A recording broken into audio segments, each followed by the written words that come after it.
In this video, we're going to be talking about verb tenses. These ones are very important. These are the foundation because there's no single sentence in the English language that does not contain a verb. In fact, the two main elements to construct a sentence are a subject and a verb. So for you to be able to construct a sentence, you should learn how to use the verbs properly. We have 3 times: present, past, and future. And we have 4 categories: the simple aspect, the continuous aspect, the perfect aspect, and the perfect continuous aspect.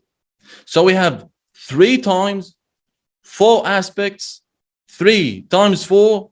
This means we have 12 tenses in the English language. The tenses in the English language are not used equally. In other words, some tenses are more common than the other ones. Okay, Isa, tell me the most important ones so I focus on them. No problem. The simple tenses are very, very, very common. In fact, they are crucial. You have to know them by heart and you have to know how to use them properly. The continuous tenses, same story. They are very, very, very common, so you have to focus on them. Regarding the perfect tenses, not all of them are very common. The present perfect is very popular, but these two are not very common: the past perfect and the future perfect. People do not use them all the time. They do use them, obviously, but not very often. Regarding the perfect continuous tenses, the present perfect continuous, it is important and it is commonly used. However, the past perfect continuous and the future perfect continuous, rarely do native speakers use them. In other words, what I'm trying to say is, you don't really have to make your life hard by memorizing all the tenses. Focus on the ones highlighted in red and the ones highlighted in blue. It would be helpful if you know how to use them. The last two, the past perfect continuous and the future perfect continuous, if you don't use them in your real life, no one cares, because you can replace them by other tenses and you can change the wording of your sentences to clearly express your opinion according to the tenses that you're using. Lovely, lovely. Now we're going to be talking about each and every single one of them in detail. Let's start with the most common tense in the English language, which is the present simple tense. Because it is the most common tense in the English language, I give it a rating. I gave it a 5 out of 5, which means it is crucial. It is important. You should know how to use it. And obviously, you should understand people when they use it. Now, for us to be able to understand the tenses, I'm going to explain 3 things. The structure of this tense, like how to construct a sentence using this tense, the uses of this tense when we use it. Number 3, I'm going to give you some examples, because without examples, you understood nothing. Let's start. The present simple tense. As the name suggests, it is simple. How to structure this tense? By using verb 1. Verb 1 means the first form of the verb, like eat, ate, eaten. Eat is the first form of the verb, and obviously it can have the s, eats. That depends on the subject of the sentence. Now, when do we use it? We use the present simple when we want to talk about an event that happens on a regular basis, something that keeps on happening, a habit, a routine, a schedule, something that keeps happening regularly. Another use for this tense is when we want to talk about facts. And I'm going to show you some examples. Focus. The first example, Ali studies English every day. So yesterday he studied English. Today he's going to study English. Tomorrow he's going to study English. After tomorrow he's going to study English. So this is an event that happens on a regular basis. It's a habit or routine. He keeps studying English all the time. That's why we used studies. So it's study plus the S, because obviously we have a singular subject in this case, which is Ali. That's why we added the S. So it's still the first form of the verb. Lovely, lovely. Another example is when you say, I am an engineer. Well, it's not a habit. It's not something that keeps on happening on a regular basis, but it is a fact. I am an engineer. You are a student. So this is a fact, something that's true all the time. I am an engineer. Am is the first form of the verb.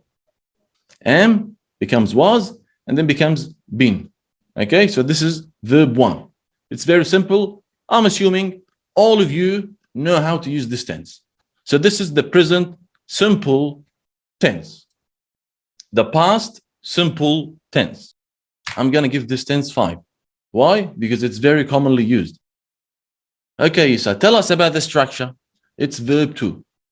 Verb 2 means it is the second form of the verb.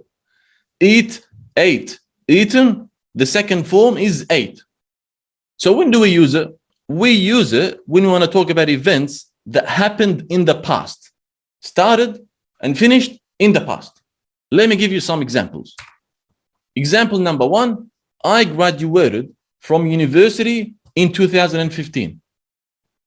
2015 is in the past. Graduated is the second form of the verb, graduate. The graduation finished already.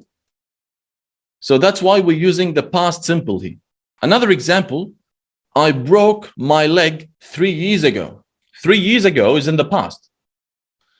The verb broke is the second form of the verb break, because we have break, broke, broken. Like this person broke his leg 3 years ago, but now he's fine. So it's something that happened in the past, finished in the past. We don't talk about it anymore. Finished. Future simple, 5 stars as well, because it's very commonly used. How do we structure this tense? Focus with me. This one is a little bit tricky. When you want to talk about something in the future, you can talk about it in 3 different ways. The first one is when you say will plus verb 1. Lovely. We know this, Isa. The second one is when you use am, is, or are plus going to plus verb 1. Number 3, am, is, are plus the verb plus ing. I know the second and the third ones are a little bit tricky, but we use them to express the future tense. Okay, so we have 3 different structures to talk about the future simple. Lovely, lovely. So when do we use the future simple? We use the future simple when we want to talk about an event that will happen in the future. When we spoke about the past simple, we said that we're going to talk about an event that happened in the past. This one is future, so it's going to happen in the future. Now, what is the difference between the first structure, the second structure, and the third structure? Are they equally the same? Can we use them interchangeably, one instead of the other? Let me show you these 3 examples. And after I show you these examples, you're going to understand the main differences between the 3 main structures to talk about the future simple. When you say, I will travel to Thailand, you're talking about something that's going to happen in the future. When you say, I'm going to travel to Thailand in December, this is also something that's going to happen in the future. Number 3, when you say, I'm traveling to Thailand in December, it's also something that's going to happen in the future. So what is the difference between the first, the second, and the third? The first one, which is the one when you use will plus the first form of the verb, this is when you want to talk about something spontaneous, meaning you want to do something in the future, but you haven't planned to do this thing. For example, let's say you're sitting with your friends in a coffee shop and everyone is saying, you know what, I'm going to be traveling to France in December. And then another friend says, oh, I'm going to be traveling to the USA in December. And you're sitting there, you feel like, oh, and then you tell your friends, you know what, I'll travel to Thailand in December. Yeah, like you made a quick plan like this. You know what, I'll travel to Thailand in December. So this is the first one. When you want to talk about something spontaneous without any planning. The second one, when you say, I'm going to travel to Thailand in December, this means you've thought about this, like you've given this some thought. That's it. You decided that you want to go to Thailand. So you thought about the thing. Like after the coffee shop night, you went back home, you started thinking, all right, you know what? Looks like I have a couple of $100. I can afford to go to Thailand. You know what? Looks like I'm going to go to Thailand. And then when you see your friends the following day, you tell them, I'm going to travel to Thailand as well in December. Like you thought about the process and you decided that you want to go to Thailand. So this is when you want to talk about something that you planned. So you have a plan here. What about the third one? The third one is when you book the flight. So there is a fixed schedule, a fixed arrangement. Like you called Emirates Airlines. I want to go to Thailand. I want to go to Bangkok. Yeah, but sir, transit in Dubai, 6 hours. No problem. I just want to leave the country. You book the flight. So when your friends see you the day after, you tell them, I'm going to Thailand. I'm going to Thailand. Are you serious? I booked the flight already. So this is the main difference between the first, the second, and the third. The first one, no plan. The second one, with a plan. The third one, it's a fixed arrangement.